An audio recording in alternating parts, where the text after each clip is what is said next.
Billionaire son failed every test till Black Maid teaches him one secret.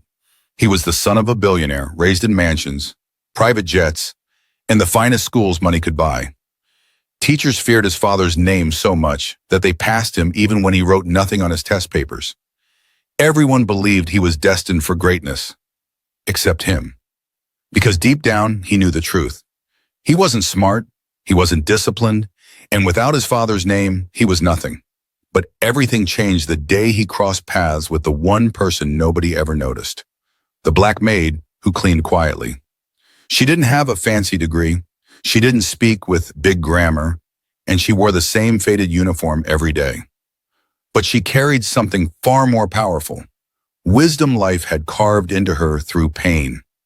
And with just one secret, one lesson she shared with him in a moment he least expected, she planted a seed that slowly began to reshape the spoiled, failing son of a billionaire into a young man capable of standing on his own.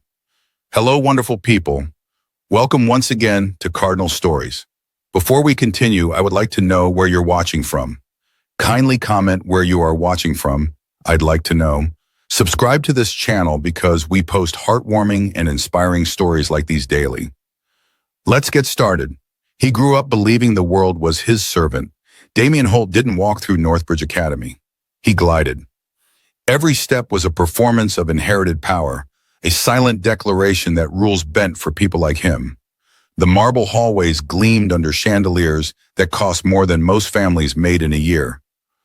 And Damien moved through them like he owned the light itself.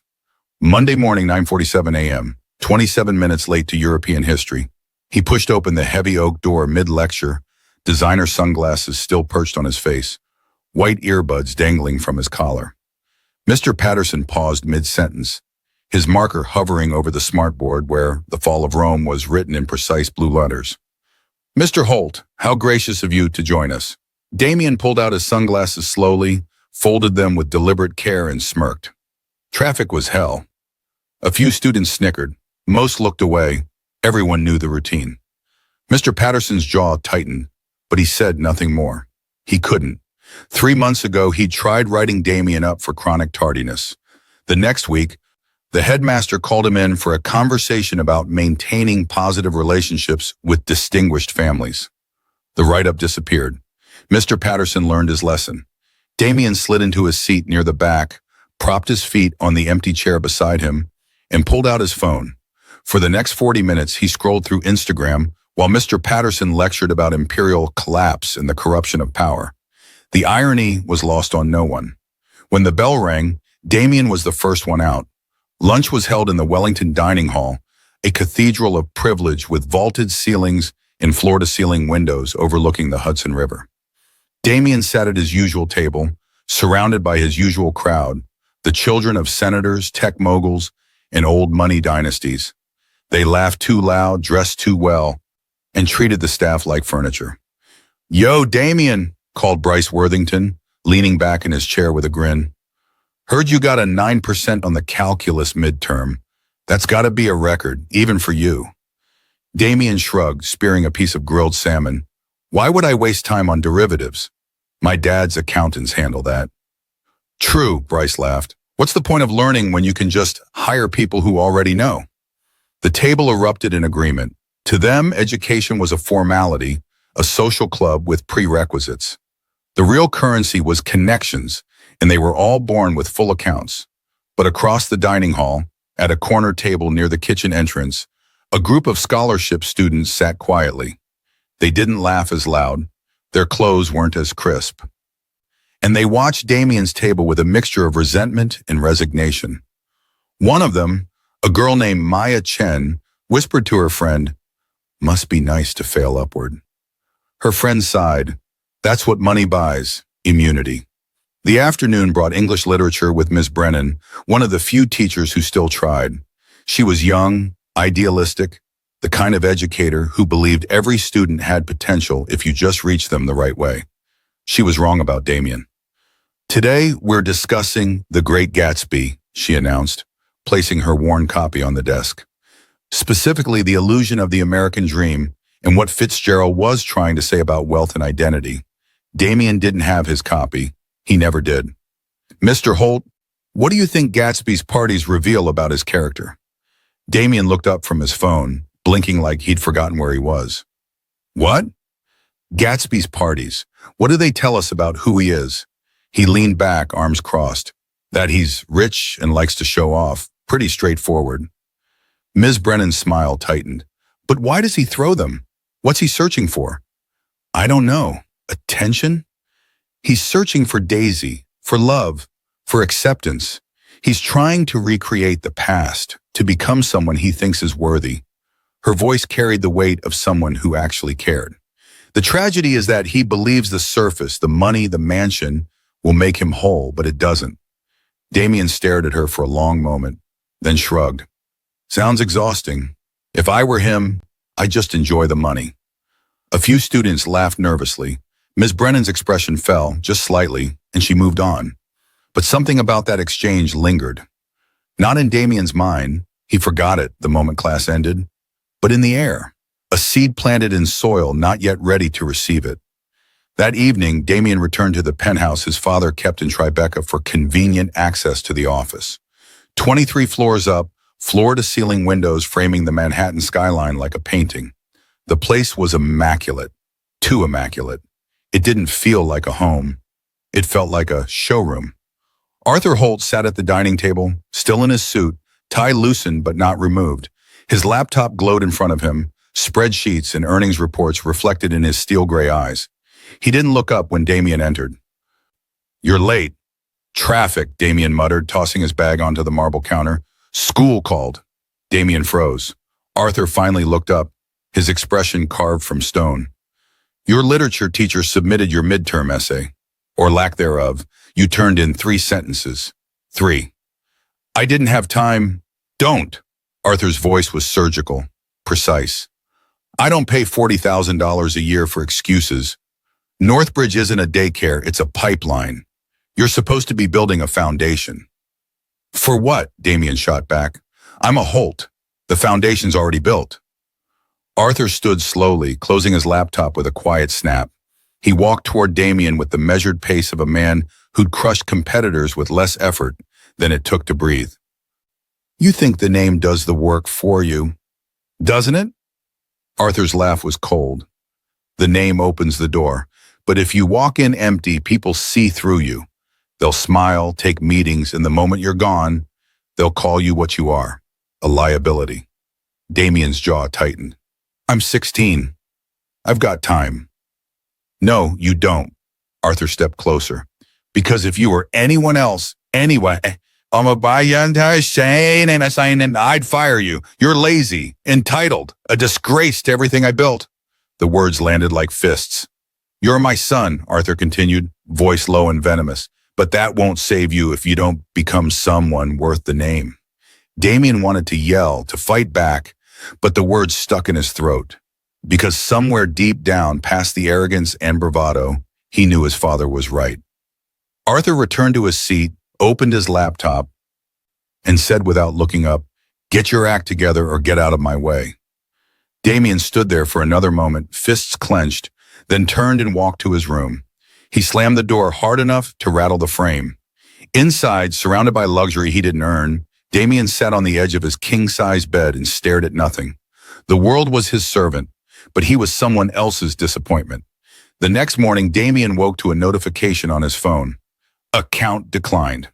He blinked groggy and opened his banking app.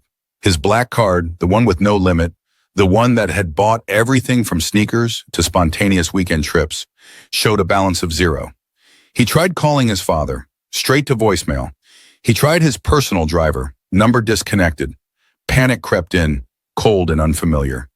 Downstairs, taped to the refrigerator, was a handwritten note on his father's letterhead.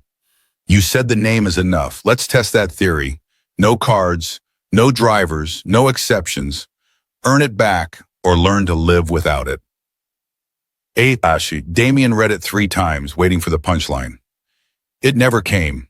For the first time in his life, Damien Holt had nothing, and the world suddenly looked very different.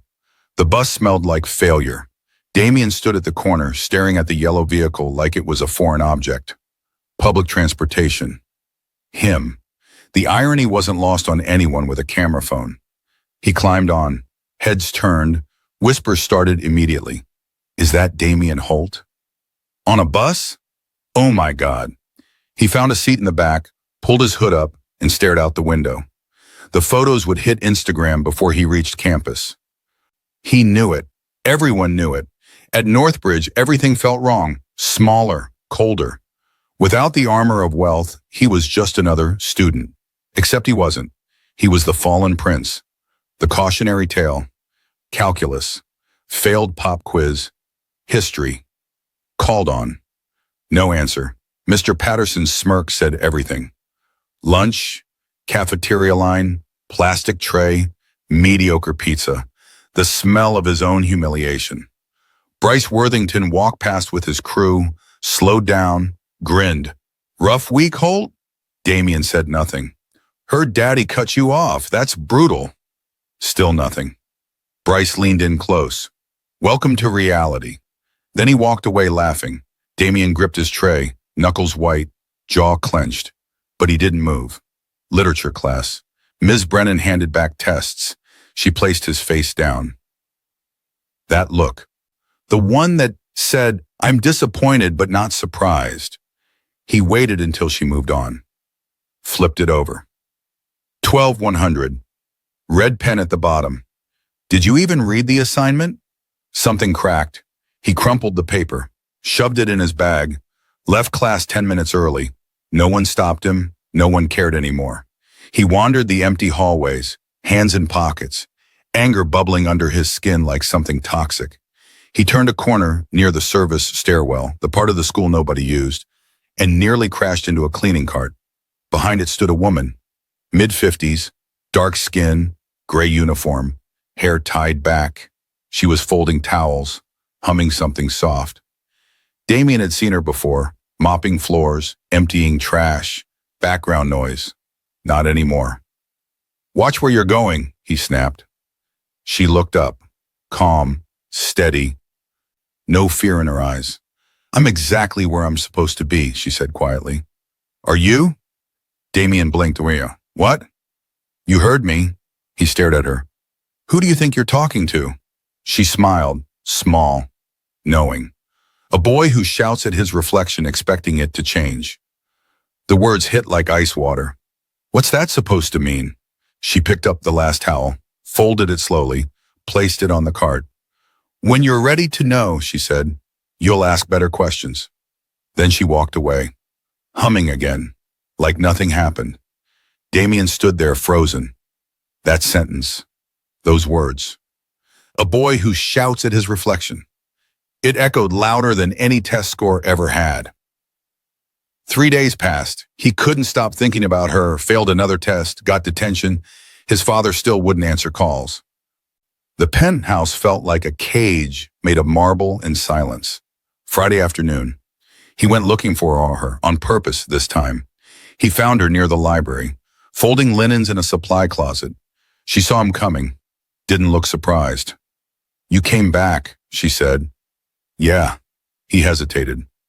What you said about the reflection, what did it mean? She set down the towel, looked at him fully. Sit, he did. What's your name? Sorry, Damien Holt. I didn't ask your last name. I asked who you are. He frowned. That is who I am. No, that's what people call you, but who are you? When everything's stripped away, the money, the name, the status, what's left? Damien opened his mouth. Nothing came out. She nodded. That's the problem. You've been so busy being a Holt, you forgot to become Damien. He looked down, voice quiet. I don't know how. Then let me teach you. His head snapped up. Teach me what? How to see, how to think, how to know yourself. She leaned forward. The world can take everything from you. Money, titles, reputation.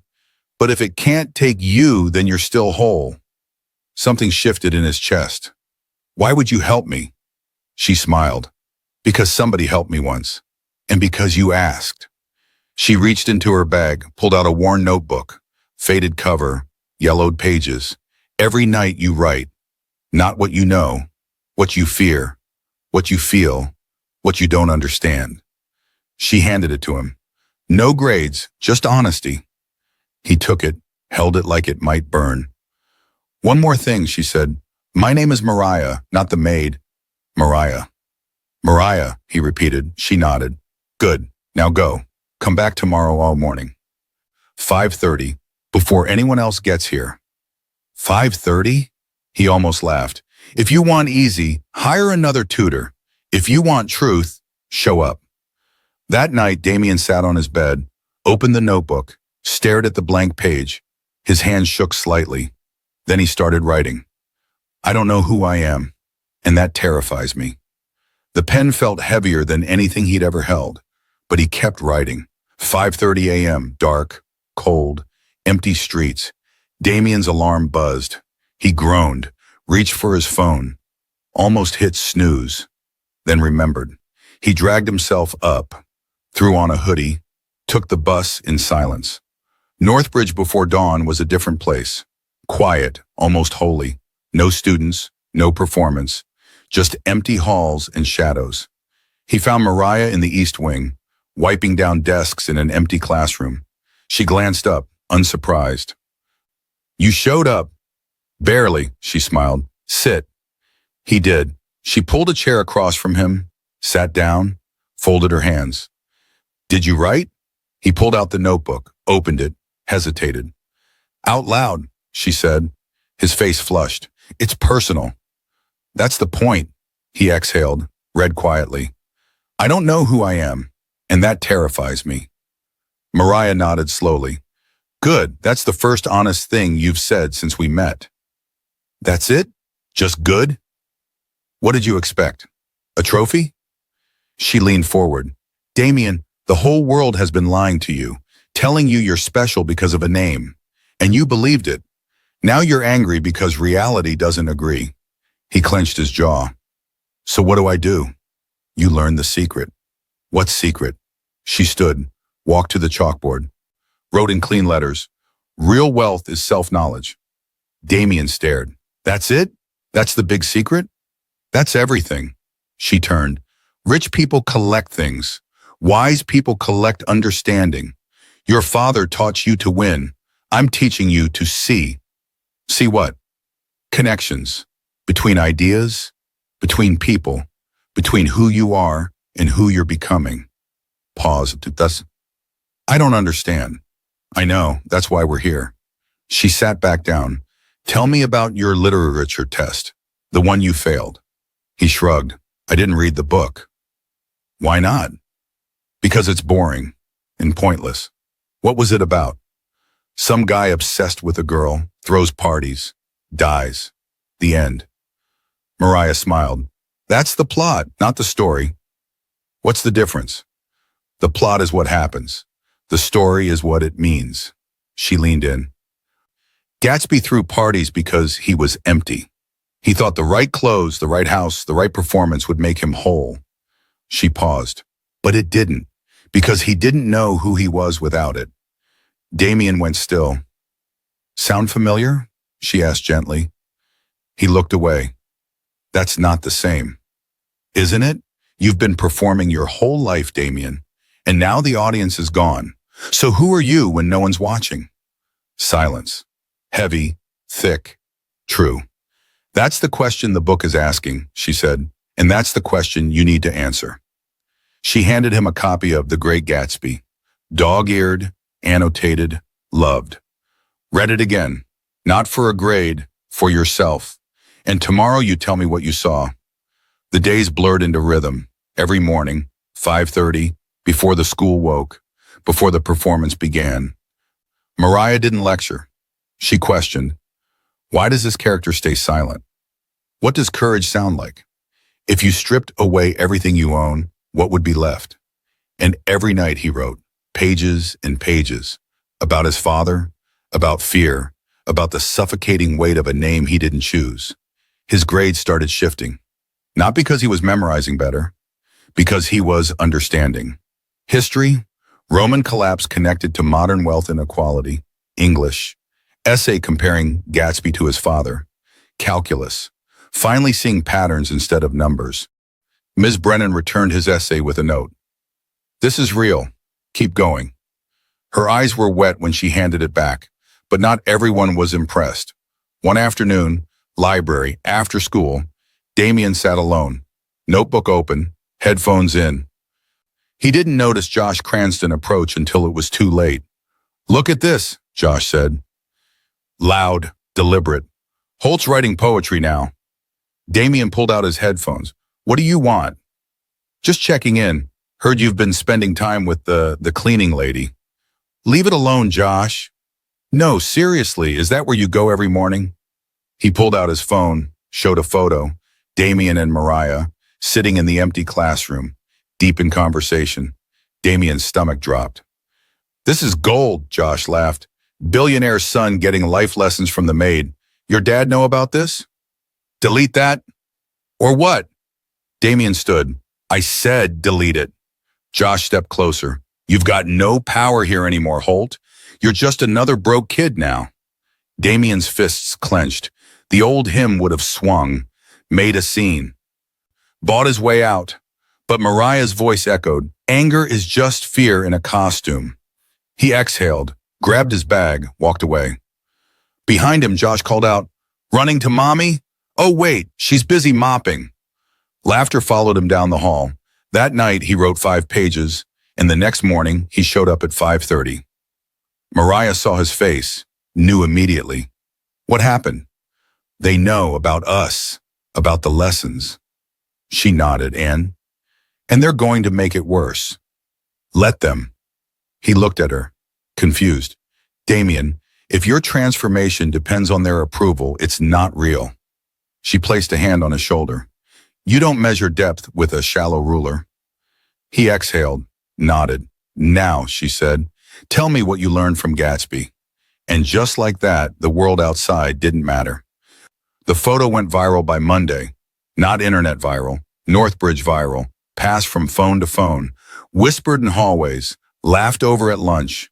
Caption, "When your trust fund runs out so you get tutored by the help." Damien saw it on 3 different screens before first period. He kept his head down, ignored the stares, the smirks, the comments that weren't meant to be quiet.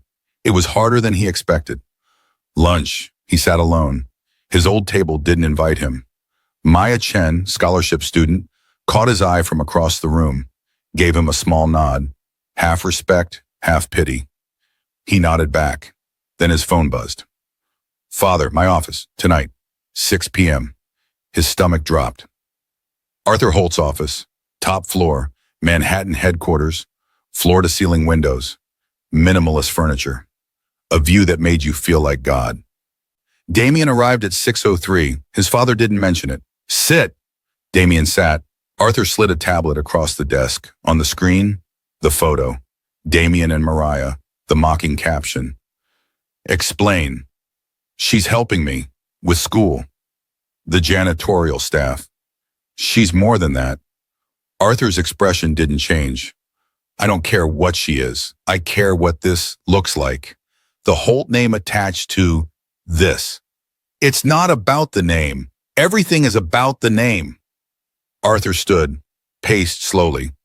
"Do you know what I've built? What that name represents?" "Yes." "No, you don't." He stopped, looked at Damien with something close to disgust. "Because if you did, you wouldn't be embarrassing this family." "She's teaching me. She's a maid. She was a professor." The words burst out. Arthur paused. "What?" Damien swallowed. "Before. At Columbia, she taught there until she got fired for doing the right thing. Then she's a failure twice over." Arthur leaned on the desk. "Listen very carefully. You will stop seeing this woman immediately. You will focus on your grades through legitimate means, and you will stop humiliating this family." "Or what?" "Or you're out, completely. No trust, no apartment, no name." Damien stood. "Maybe I don't want the name." Silence. Arthur stared at him like he was speaking another language. "You don't mean that." "She's teaching me more than anyone you ever paid." Damien's voice shook. "She sees me. You never did." "I see exactly what you are," Arthur said coldly. "A disappointment pretending to be noble." The words landed like a knife. Damien turned. walked out. Behind him, Arthur called, "You have 48 hours. Make the right choice." Next morning, 5:30, Mariah wasn't there. Damien waited. East Wing classroom, empty, 5:30, 6:15. Nothing. He found the head custodian near the loading dock. "Where's Mariah?" The man looked uncomfortable. "She's been reassigned. Night shift." "Why?" "Look, kid, I don't ask questions. Orders from administration." Damien's chest tightened. "When does her shift start?" 10 p.m., but students aren't allowed." Damien was already gone. He tried to focus in class. Couldn't. His mind kept circling back. They moved her because of him. Lunch. He saw Maya Chen sitting alone, reading. He grabbed his tray, sat across from her. She looked up, surprised. "I know we've never talked," he said, "but I need help." She closed her book. "With what?" "They moved my teacher. Because of me. Because people complained." Maya tilted her head. "You mean Mariah?" He nodded. "Everyone knows, Damien. You're the talk of the school." She paused. "But not everyone's laughing." "What do you mean?" "Some of us think it's the realest thing anyone here has ever done." "Really?" "Yeah, rich kid learning from someone the system ignores? That's dangerous. That's why they're trying to stop it." Damien sat back. "So what are you going to do?" Maya asked. "I don't know." "Then figure it out, because if you quit now, they win." That night, laptop open, search. Mariah Bennett, Columbia University. Results loaded slowly. Faculty page. Biography, articles. Awards. Then a news piece from 6 years ago. Columbia professor terminated amid grading controversy. He read it all. Mariah refused to pass a donor's son who plagiarized. The father threatened to pull funding. Administration pressured her. She refused. Fired within a month. Quote at the end, "Integrity isn't negotiable. Not for money, not for power, not ever to do." Damien closed the laptop, chest aching. She lost everything for doing the right thing. And now she was losing again. Because of him. He pulled out the notebook, wrote, "I understand now. The system doesn't punish failure. It punishes truth." Next day, announcement on every bulletin board. End of year speech contest. Topic, "What does it mean to be wealthy, Palm?" Open to all seniors. Damien stared at the flyer. This was it, his chance. That afternoon, text from his father's assistant. "Mr. Holt expects you to enter the speech contest. Topic outline approved. Draft required for review. Final opportunity. Attached. A document. The Holt legacy, wealth as responsibility." Everything his father wanted him to say. Polished, safe, hollow. Damien looked at the document, then at his notebook, filled with Mariah's lessons. He had a choice, and 48 hours to make it. Contest night arrived fast. Too fast. Damien stood backstage, heart hammering against his ribs. 2 speeches in his bag. One his father wrote, one he wrote. The auditorium was packed. Parents in expensive coats. Students in pressed suits. College scouts in the back with clipboards. And somewhere in the 3rd row, his father. Stone-faced. Watching. 3 students went before him. Safe speeches. Predictable. Wealth means responsibility. Wealth means opportunity. Wealth means giving back. Applause. Polite. Forgettable. Then his name was called. Damien Holt. He walked onto the stage, lights blinding, crowd silent.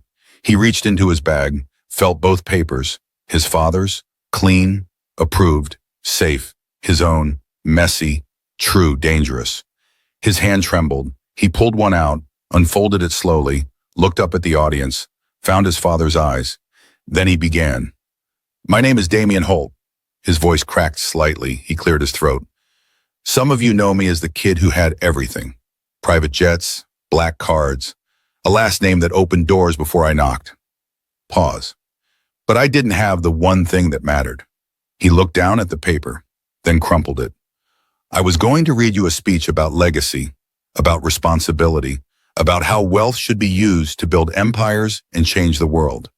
He dropped the crumpled paper on the stage. But that would be a lie. Murmurs rippled through the crowd. The truth is I was failing, not just school, life. I was empty, a name with nothing inside it, and everyone knew it. Teachers passed me out of fear. Friends tolerated me for access. Even my own father looked at me like I was a bad investment. Arthur's jaw tightened. Then my father cut me off, took everything, and I thought my life was over. Damien's voice steadied. But that's when I met her. Her name is Mariah Bennett. She cleans floors here, empties trash, folds towels. Most of you have walked past her 100 times and never seen her. He paused. I didn't either, until the day I snapped at her.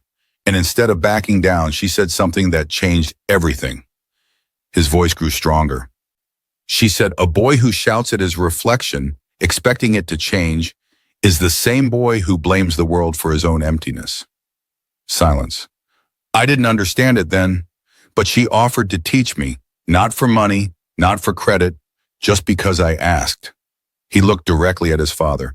She taught me that real wealth isn't what you own. It's who you are when everything is taken away. She taught me to see connections, to think, to feel, to write from a place deeper than performance. His voice cracked again. She gave me a notebook and said, write what you fear. That's where truth lives. And for the first time in my life, I did. I wrote about being scared, about feeling like a fraud, about hating the name I was supposed to be proud of. Tears formed in some eyes across the audience. My grades didn't just improve. I changed. I started seeing people, really seeing them, the scholarship kids, the teachers no one respects, the staff we treat like furniture.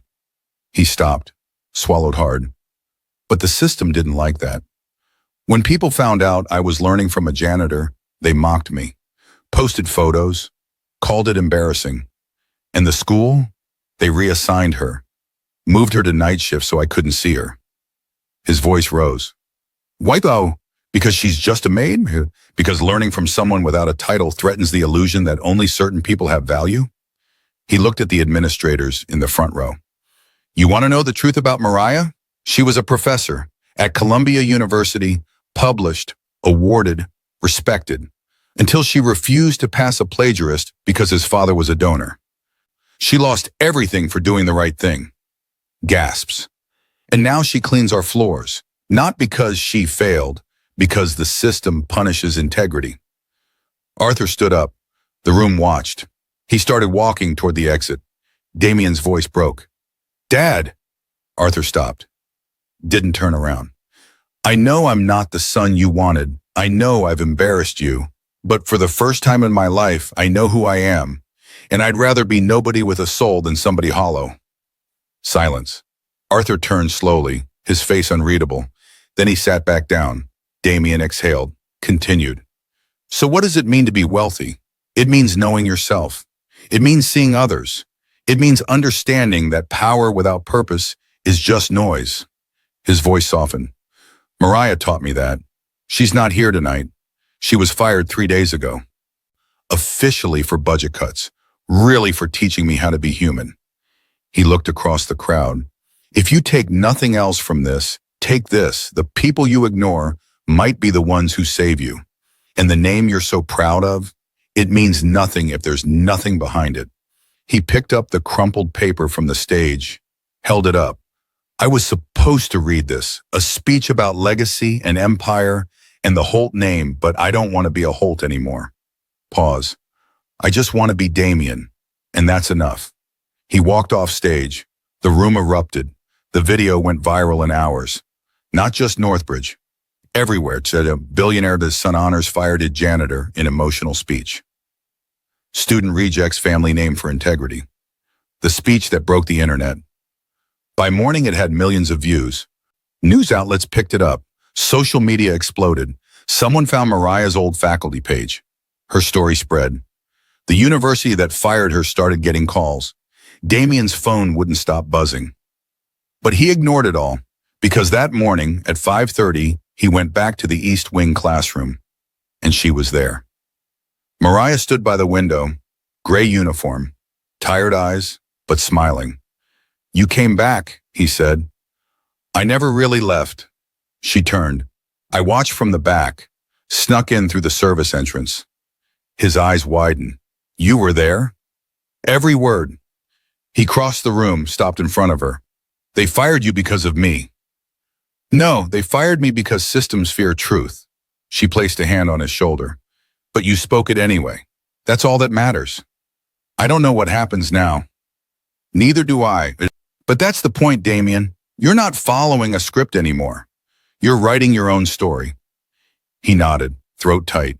Thank you, he whispered, for seeing me. Thank you, she replied, for proving I was right. 2 days later, Arthur Holt sat across from his son in the penthouse, not at the dining table, on the couch, like equals. I watched the speech 4 times, Arthur said quietly. Damien said nothing. I was angry. Then I was embarrassed. Then he paused. Then I realized you were right. Damien looked up. About what? About me, about us. I built an empire, but I didn't build a son. Arthur's voice cracked slightly. I gave you everything except what you needed. Someone to see you. Silence. I'm sorry, Arthur said. 2 words Damien never thought he'd hear. I don't expect you to forgive me, Arthur continued, but I want to do better, if you'll let me. Damien exhaled slowly. I don't want the trust fund back. I don't want the car. I just want a father, Arthur finished. I know. They sat in silence. Not comfortable, but real. 3 weeks later, Mariah received a letter. Columbia University Department of Philosophy. Inside, a formal apology, an offer to return as a guest lecturer, and a request to lead a new program on ethics in education. She called Damien immediately. They want me back. That's amazing. Only because you spoke up, because people listened. No, Damien said firmly, because Yao never stopped being who you are. I just reminded people to look. She smiled through tears. What about you? What's next? I got into City College, full ride. I'm going to study education. Education? Yeah, I want to teach, the way you taught me. I want to find the kids everyone's given up on and show them they matter. Mariah's voice broke. You're going to change lives, Damien. I'm going to try. 6 months later. A small community center in the Bronx, renovated, painted, alive. Above the door, the Bennett Institute. Inside, 20 students sat in a circle, different backgrounds, different stories, all struggling, all written off by someone. Damien stood at the front. No podium, no performance, just honesty. Welcome. My name is Damien. I used to think I was special because of my last name. Turns out I was nobody until I learned how to see. The students watched, some skeptical, some hopeful.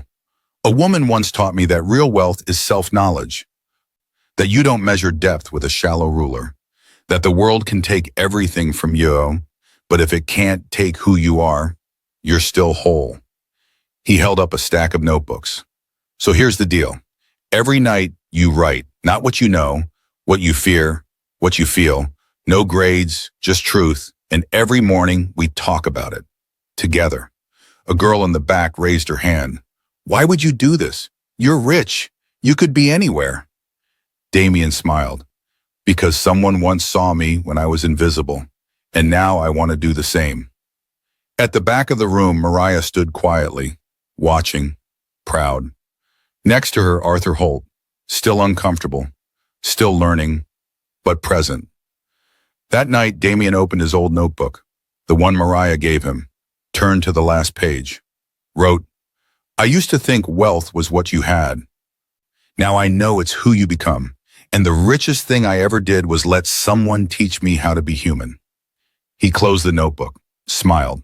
Somewhere in the Bronx, a kid nobody believed in was writing their first entry, and the cycle continued.